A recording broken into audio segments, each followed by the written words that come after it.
প্রেগনেন্সিতে বাচ্চা পেটের মধ্যে ভালো আছে কিনা, ঠিক আছে কিনা, এটার বোঝার প্যারামিটার্স আমাদের হাতে কিন্তু খুবই কম। কিভাবে আমরা বুঝতে পারি? একটা হচ্ছে বাচ্চার নড়াচড়া, সেটা কিন্তু মাদারকেই ফিল করতে হবে।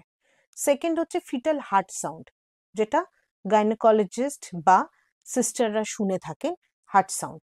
থার্ড মোড হচ্ছে colour Doppler, which is the most reliable mode.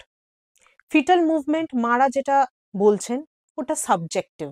কেউ বলেন যে খুব ভালো নড়ছে, কেউ বুঝতে পারছেন না, কেউ অন্য নড়াচড়াটাকে পেটের মধ্যে এমনি নাড়ি ভুড়ির নড়াচড়াটাকে বলেন যে বাচ্চা নড়ছে। সাবজেক্টিভ ম্যাটারটা হয়ে যায়। ফিটাল হার্ট সাউন্ড, ইয়েস, এটা একটা ভালো প্যারামিটার। এটাতে আমরা বা সিস্টাররা হার্ট সাউন্ড শুনে থাকি, আমরা হার্ট রেটটা কাউন্ট করি, বাট এটা কিন্তু ওই মুহূর্তে বাচ্চা কেমন আছে সেই আইডিয়াটা দেবে। তার 1 ঘন্টা পরে বা 1 ঘন্টা আগে বাচ্চা কেমন ছিল সেই আইডিয়াটা কিন্তু ফিটাল হার্ট সাউন্ড শুনে পাওয়া যাবে না। কালার ডপলার, এই আল্ট্রাসোনোগ্রাফিটা কিন্তু মোটামুটি 1 উইক একটা আইডিয়া দিয়ে দেবে যে বাচ্চা ঠিকঠাক পেটের মধ্যে আছে কিনা। আপনার কালার ডপলার যদি নর্মাল থাকে, 1 উইক অব্দি এই রিপোর্টটা ভ্যালিড।